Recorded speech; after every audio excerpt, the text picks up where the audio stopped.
kids, it's Aunt Molly again. It's time for some more story time. And I had a very good day today. I had a 2-hour phone conversation with my friend Anna, which I never get to do, and I love doing that. And my daughter and I took an appropriate social distancing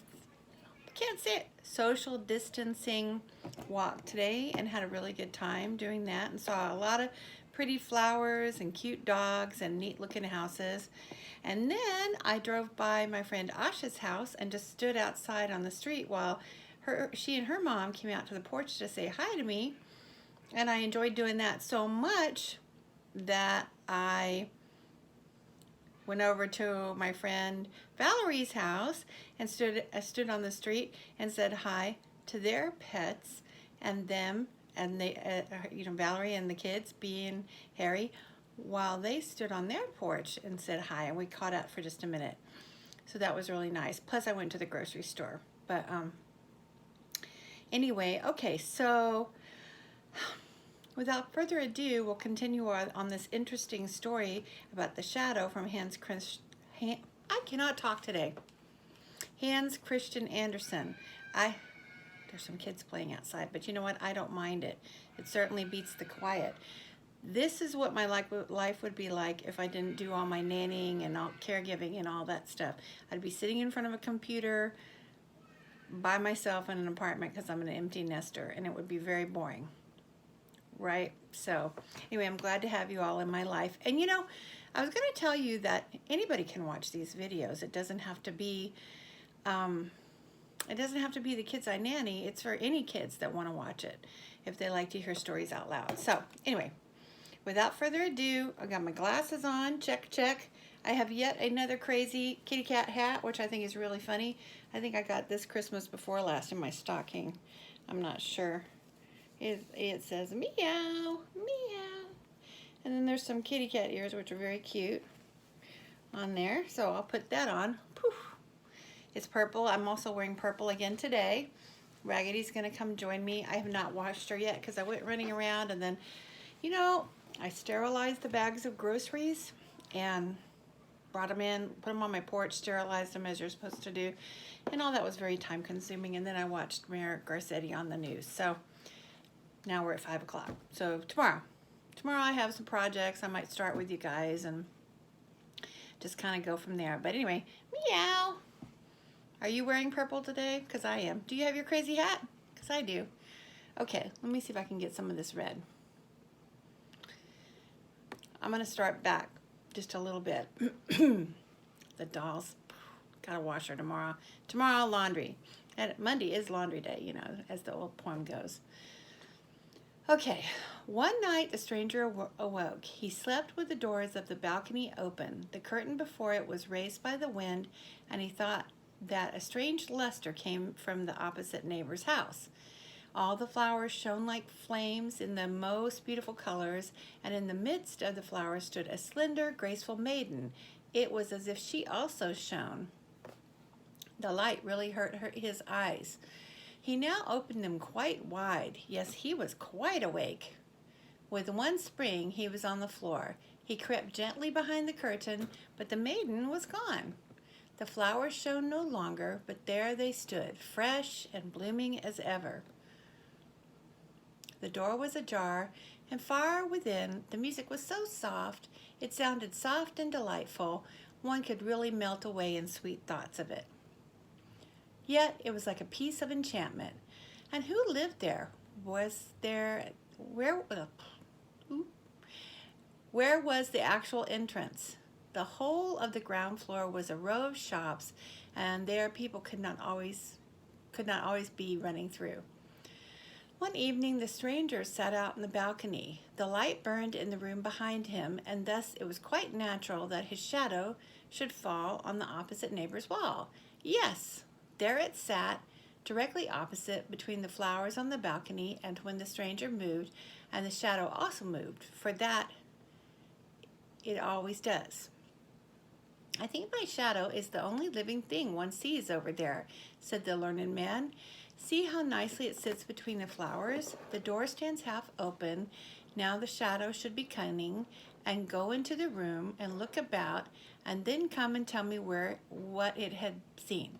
Come now, be useful and do me a service, he said in jest.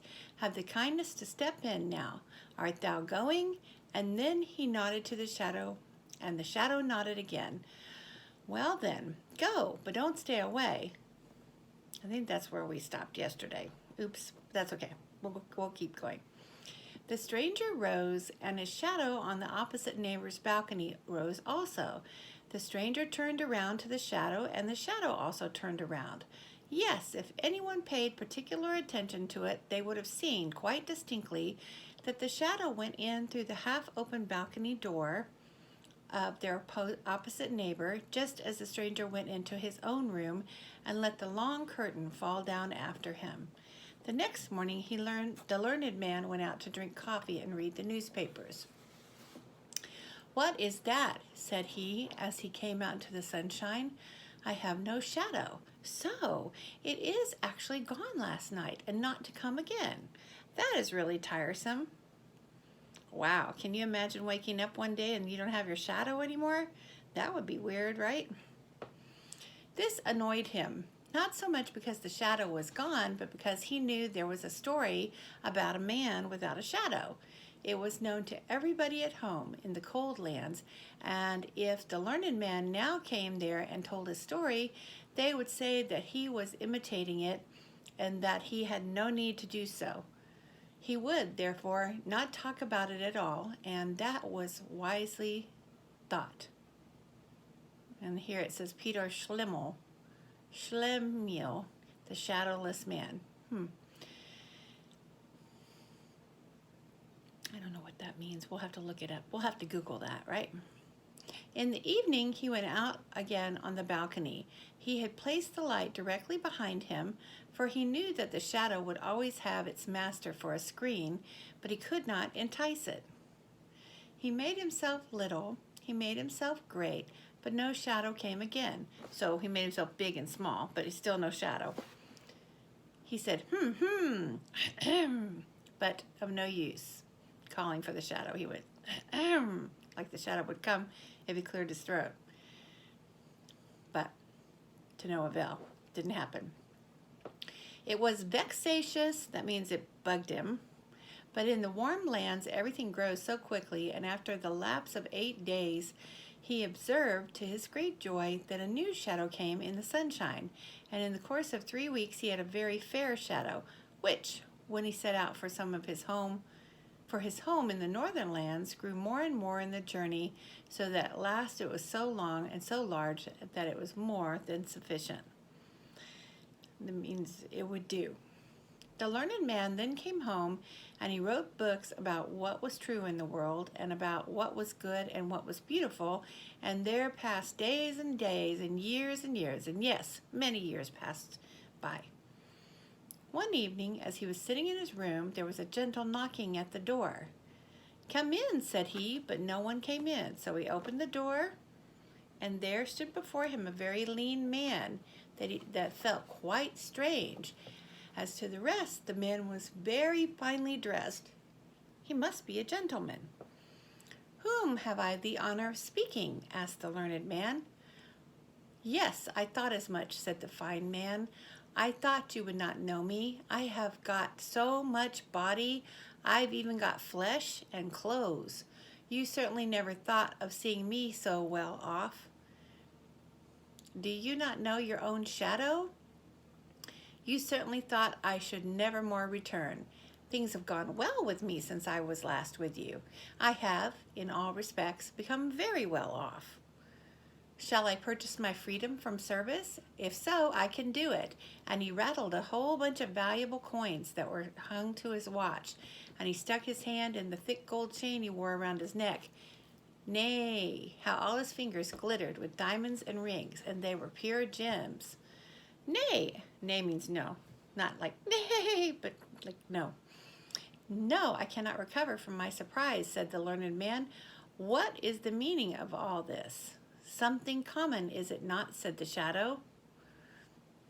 But you yourself do not belong to the common order, and I, as you know well, have from a child followed in your footsteps. As soon as you found out I was capable to go out alone in the world, I went my own way. I am in the most brilliant circumstances, but there came a sort of desire over me to see you once more before you die. You will die, I suppose. I also wish to see this land again, for you know we always love our native land. I know you have got another shadow again. Have I anything to pay to it or you? If so, you will oblige me by saying what it is. And that, kids, is... Oh, I've gone over my 10 minutes.